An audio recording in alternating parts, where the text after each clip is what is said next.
Here's the thing.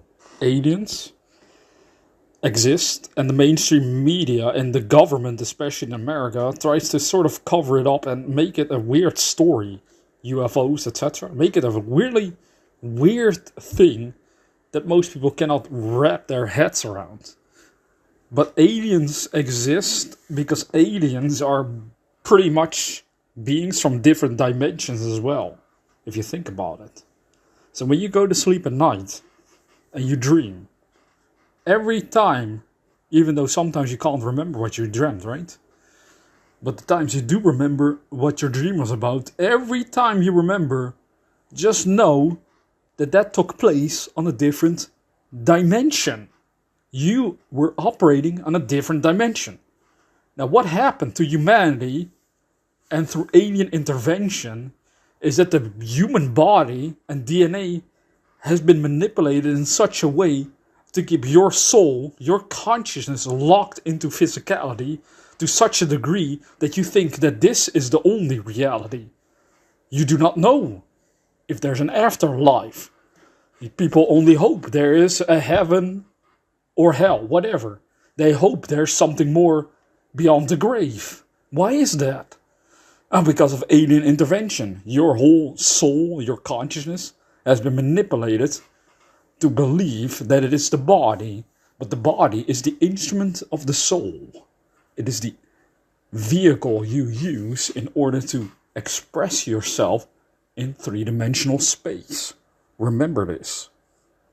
That means that when the body dies, when the lock of physicality is broken, when the brain is no longer causing your soul and consciousness to focus on three-dimensional space alone, you will suddenly perceive all kinds of different dimensions.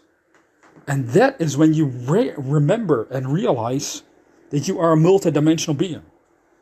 But if you do not remember this while you're here physically, what ends up happening explains all the conflicts in this world.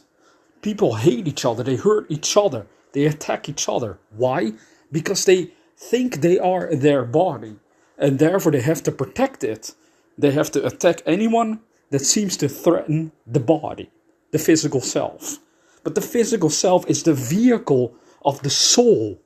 If humanity would just grasp this, all wars would cease to be, because it makes no sense.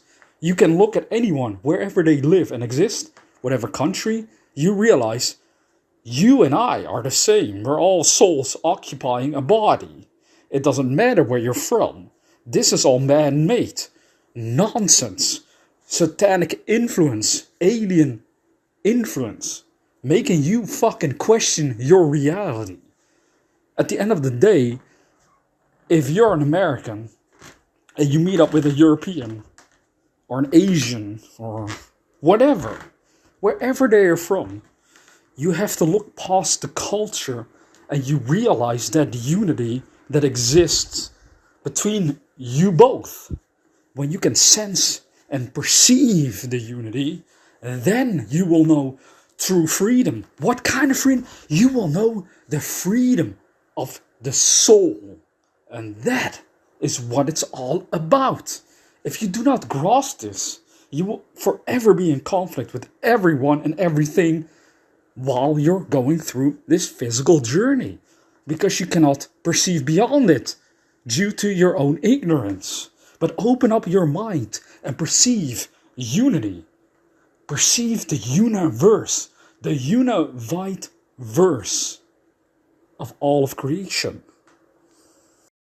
So you tell me, what did they teach you in church? If you're a religious person, or at least you were raised in a religious way, you go to church, right? Your parents take you to church as a young girl or boy. You go there with your parents.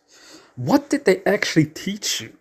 Usually, it seems, based on observation from my point of view, they teach you that there is a God, supposedly, in this universe, that you have to please somehow, some way, because otherwise you go to hell. You go to a bad place. You go to a warm place. Not the kind of warmth that you would usually experience during sexual intercourse. That is hot in a different way, if you know what I'm saying. This hotness of hell is very scary. You have to be very careful. Because if you misbehave, you're going straight to hell. That's where you belong. How does any of this make sense? If God is all loving, if God is the Father of all of creation, why would he condemn his children to hell? It makes no sense. Because if he does, he's not all loving. So, could it potentially be the case that religion is simply a form of manipulating the minds of humanity? Where the human being, man or woman, starts to obey certain teachings that are not conducive to spiritual growth. In fact, it is conducive to physical slavery. It keeps you hooked, keeps you locked into physicality. And with that comes all the suffering that men and women experience. They cannot be free because they take it so serious that they do not remember who they really are. This is the issue. No matter what religion you are obeying, if the religion teaches you to be a slave to your physical self, then the religion is actually false. It is actually evil. And that is shocking to most people. And most will not be able to grasp this or even open up their minds to that direction. They are so fucking locked into their physicality and religion and teachings that they do not consider that perhaps the teachings themselves are completely ridiculous. Because if you are the offspring of God, it means you are free to do whatever you want. Now, we can reason, of course, that hurting others, attacking them, killing them, etc. is really mean, is really rude. It causes a lot of suffering.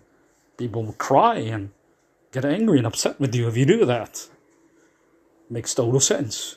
Because you want, from a deep spiritual level, happiness. You want everyone to be happy as well. That is why you feel compassion for those who die tragically.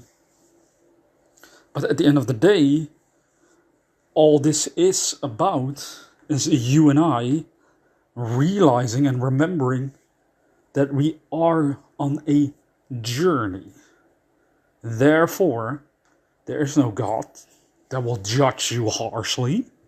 It doesn't exist. That's the joke. That's the weird part. But as long as you think it exists, oh, you will suffer greatly because you will constantly question your own behavior. But your behavior is just fine the way it is. Because ultimately it's an expression of who you are right now in this moment of time. And that can not be denied. It should not be denied. It should not be denied you to express who you really are, regardless of whether others find it weird. Regardless of whether the church finds it weird. This is the problem. People give up themselves towards someone else. Towards a religion, towards a society, towards the government, towards their work. They give up who they actually are, and therefore they can never express themselves freely in true freedom. It's always based on, how would I fit in? How can I make this work? It is so absurd if you think about it, ladies and gentlemen. Well, is the mind not controlled by ego, whereas consciousness is free of that, right? Well, what is ego? Yeah, ego is something very interesting. It is only the creation of physicality, a physical identity. That is all ego is.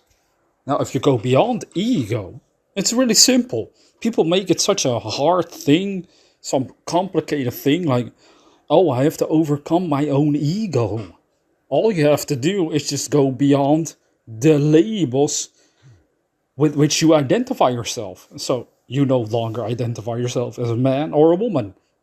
I don't identify myself as a man, Even though when you hear my voice, you're like, oh, that is a man. Oh, yeah. Or maybe you think that's a woman.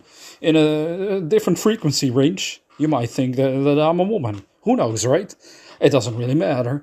I know, physically speaking, I identify as a man because I have a cock between my legs. Yes, I love to fuck women. I love to push it in. I love to shove it in there. You know, I have a brown chocolate cock, but let's not get into all of these details too much. The fact remains, that's ego.